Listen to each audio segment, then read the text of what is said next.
Hi friends, welcome to my channel. இன்றைக்கி இந்த வீடியோவில் என்ன பார்க்க போகிறோன்னு பார்த்தீங்கன்னா, ஒரு சிஸ்டர் ஒருத்தவங்க கேட்டிருந்தாங்க, எனக்கு 2026 நியூ இயர்க்கு கோல்டு வாங்கணும் சிஸ்டர், அதுக்கு ஏதாவது சேவிங் ஐடியாஸ் இருந்ததுன்னா சொல்லுங்கள் அப்படின்னு சொல்லிட்டு கேட்டிருந்தாங்க. ஸோ அவங்களுக்கான ஐடியாஸ் அண்ட் டிப்ஸ் தான் வந்துட்டு இன்றைக்கி பார்க்க போகிறோம்.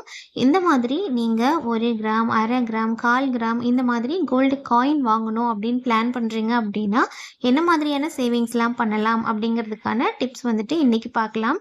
இன்னொரு சிஸ்டர் கேட்டிருந்தாங்க, கோல்டு காயினாக வாங்கிட்டு அதை நம்ம ஜுவல்லரியாக மாற்றும் போது அது நமக்கு ப்ராஃபிட்டா அப்படின்னு சொல்லிட்டு கேட்டிருந்தாங்க. கண்டிப்பாக அது ப்ராஃபிட் தான். எப்படின்னு பார்த்தீங்க அப்படின்னா, நம்ம கோல்டு வந்துட்டு கம்மியாக இருக்கும்போது கொஞ்சம் கொஞ்சமாக வாங்கி வச்சோம் அப்படின்னா கோல்டு ரேட் இன்க்ரீஸ் ஆனாலும் நம்மளால் நிறைய பெரிய ஜுவல்ஸ் வாங்கிக்க முடியும்.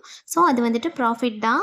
ஒருவேளை நீங்கள் வந்து ஜுவல்லாம் வாங்கலை, அதை ரீசேல் பண்ணுறீங்க அப்படின்னா கூட அது ரொம்பவே ப்ராஃபிட் தான். ஸோ கோல்டு காயின் வாங்குறத பற்றி நீங்கள் ஒரி பண்ணிக்க வேண்டாம், அது நல்ல ப்ராஃபிட்டை தான் கொடுக்கும்.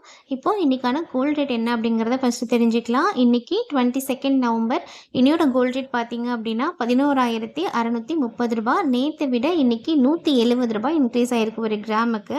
சில்வர் பார்த்தீங்க அப்படின்னா 1 கிராம் வந்துட்டு 172 ரூபா. நேற்றை விட இன்றைக்கி 3 ரூபாய் இன்க்ரீஸ் ஆகிருக்கு. ஆக்சுவலி நான் வந்துட்டு நேற்று 169 ரூபா இருக்கும்போது 25 கிராம்ஸ் வாங்கிட்டு வந்தேன். இன்றைக்கி வந்துட்டு பார்த்தீங்க அப்படின்னா அப்படியே 3 ருபீஸ் வந்துட்டு இன்க்ரீஸ் ஆகிருக்கு. ஒரு கிராமுக்கு 3 ருபீஸ் அப்படின்னா 25 கிராமுக்கு கிட்டத்தட்ட 75 ரூபாய் இன்க்ரீஸ் ஆகிருக்கு ஒரே நாளில். ஸோ இதுதான் வந்துட்டு நேற்று நான் வாங்கின காயின். இதை பற்றின டீட்டெயில் வந்துட்டு நான் ஆல்ரெடி அப்லோட் பண்ணியிருக்கேன். நான் இதோட லிங்க் வந்துட்டு டிஸ்கிரிப்ஷனில் கொடுக்குறேன், உங்களுக்கு தேவைப்பட்டால் நீங்கள் செக் பண்ணி பாருங்கள். இப்போ வீடியோக்குள்ளே போகலாம். இன்னையோட கோல்டு ரேட் படி நம்ம 1 கிராம் வாங்கணும் அப்படின்னா நமக்கு எந்த அளவுக்கு அமௌண்ட்டு தேவைப்படும் அப்படிங்கிற டீட்டெயில் வந்து ஃபஸ்ட்டு பார்க்கலாம். 1 கிராம் வந்துட்டு 11,630 ரூபா. இதுக்கு வேஸ்டேஜ் வந்துட்டு 2% ஆட் பண்ணோம் அப்படின்னா 232 ரூபா வருது. ஸோ டோட்டலாக 11,862 ரூபா வருது. அதுக்கு ஜிஎஸ்டி 3% ஆட் பண்ணோம் அப்படின்னா ஜிஎஸ்டி அமௌண்ட்டு மட்டுமே 355 ரூபா வருது. ஸோ டோட்டலாக 12,217 ரூபா வருது. ரவுண்ட் ஆஃப் பண்ணி 12,200 ரூபா அப்படின்னு வச்சுக்கலாம். இன்னையோட கோல்டு ரேட்டுக்கு நம்மக்கிட்ட 12,200 ரூபாய் இருந்தது அப்படின்னா 1 கிராம் வந்துட்டு நம்மளால் வாங்க முடியும். ஆனால் அந்த சிஸ்டர் என்ன கேட்டிருக்காங்க அப்படின்னு பார்த்தீங்கன்னா, அவங்க வந்துட்டு நியூ இயருக்கு தான் வாங்கணும்னு சொல்லியிருக்காங்க.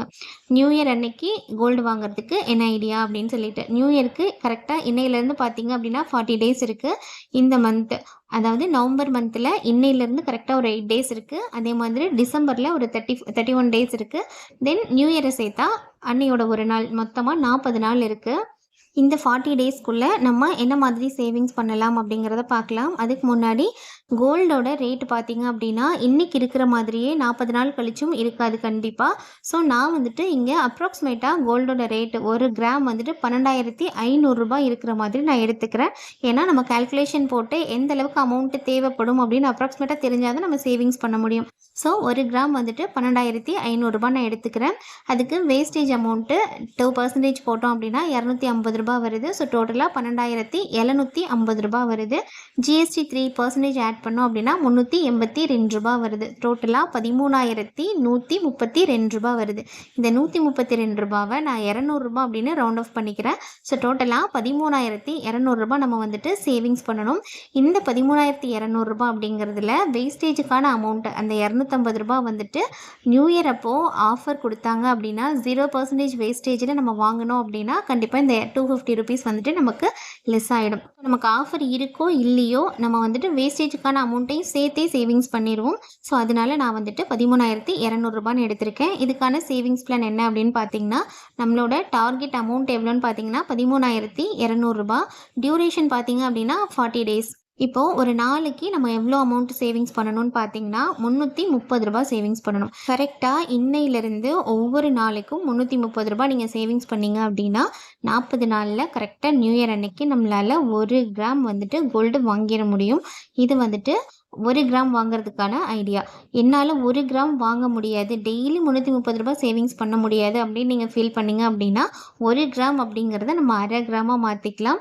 அரை கிராமுக்கு எவ்வளோ அமௌண்ட்டு தேவைப்படும்னு பார்த்தீங்கன்னா 6,600 ரூபா தேவைப்படும். அப்போது நீங்கள் ஒரு நாளைக்கு 165 ரூபா சேவிங்ஸ் பண்ணணும். ஒவ்வொரு நாளும் 165 ரூபா சேவிங்ஸ் பண்ணிக்கிட்டே வந்தீங்க அப்படின்னா கரெக்டாக 40வது நாள் நீங்கள் 6,600 ரூபா சேர்த்து வச்சிட முடியும். உங்களால் அரை கிராம் காயின் வந்துட்டு வாங்கிட முடியும். என்னால் 160 ருபீஸும் சேவிங்ஸ் பண்ண முடியாது அப்படின்னு நீங்கள் ஃபீல் பண்ணீங்க அப்படின்னா நீங்கள் வந்து 1/4 கிராம் தங்கம் வாங்கலாம். ஒரு சின்ன தங்கம், ஒரு குண்டுமணி அளவு தங்கம் நான் வாங்கினா போதும், எனக்கு அதுதான் டார்கெட் அப்படின்னு நீங்கள் நினச்சிங்கன்னா, உங்களால் கண்டிப்பாக ஒரு 250 மில்லிகிராம் வந்துட்டு வாங்கிட முடியும். அதுக்கு நீங்கள் வந்துட்டு ஒரு நாளைக்கு ரூ. 83 சேவிங்ஸ் பண்ணணும். இந்த மாதிரி சேவிங்ஸ் பண்ணீங்க அப்படின்னா 40 நாளில் ரூ. 3300 சேர்த்து வச்சிட முடியும். இந்த ரூ. 3300 இருந்தது அப்படின்னா கண்டிப்பாக உங்களால் 1/4 கிராம் தங்கம் வந்துட்டு வாங்கிட முடியும். ஸோ நீங்கள் 1/4 கிராம் வாங்க போகிறீங்களா, 1/2 கிராம் வாங்க போகிறீங்களா, இல்லை 1 கிராம் வாங்க போகிறீங்களா அப்படிங்கிறது உங்களோட கையில் தான் இருக்குது. அது உங்களோட கன்வீனியன்ட்டை பொறுத்தது. நீங்கள் உங்களோட இன்கம்மை பொறுத்து இதை நீங்கள் டிசைட் பண்ணிக்கோங்க என்ன வாங்க போகிறீங்க அப்படிங்கிறத. இன்னொன்று பார்த்தீங்க அப்படின்னா, இது கோல்டில் மட்டும்தான் இன்வெஸ்ட் பண்ணணுமா அப்படின்னு கேட்டால் கண்டிப்பாக இல்லை. இந்த அமௌண்ட்டை நீங்கள் சேவிங்ஸ் பண்ணி சில்வரில் கூட இன்வெஸ்ட் பண்ணலாம். ஸோ அது என்னவா இருந்தாலும் அது உங்களோட சாய்ஸ் தான். கோல்டாக இருக்கலாம், சில்வராக இருக்கலாம், 1/4 கிராம், 1/2 கிராம், 1 கிராம் எதுவாக இருந்தாலும் அது உங்களோட கன்வீனியன்ட்டை பொறுத்தது. இங்கே வந்து நான் ஒரு சின்ன டிப்ஸ் தான் கொடுத்துருக்கேன். அதை ஃபாலோ பண்ணி டார்கெட் அச்சீவ் பண்ணுறது உங்களோட கையில் தான் இருக்குது. இன்றைக்கி கொடுத்துருக்குற இந்த வீடியோ வந்து உங்களுக்கு யூஸ்ஃபுல்லாக இருந்ததா அப்படிங்கிறத எனக்கு கமெண்ட்டில் ஷேர் பண்ணுங்கள். யூஸ்ஃபுல்லாக இருந்தது அப்படின்னா உங்கள் ஃப்ரெண்ட்ஸ் அண்ட் ஃபேமிலிக்கும் ஷேர் பண்ணுங்கள். அவங்களுக்குமே இது ரொம்பவே யூஸ்ஃபுல்லாக இருக்கும்னு நான் நம்புகிறேன். இந்த வீடியோ உங்களுக்கு பிடிச்சிருந்தது அப்படின்னா லைக் பண்ணுங்கள். நீங்கள் கொடுக்குற ஒவ்வொரு லைக்கும் எனக்கு நெக்ஸ்ட் வீடியோ மேக் பண்ணுறதுக்கு மோட்டிவேட்டாக இருக்கும். ஸோ வீடியோ பிடிச்சிருந்தது அப்படின்னா லைக் பண்ணுங்கள், ஷேர் பண்ணுங்கள், கமெண்ட் பண்ணுங்கள், சப்ஸ்கிரைப் பண்ணி சப்போர்ட் பண்ணுங்கள். தேங்க்ஸ் ஃபார் வாட்சிங்.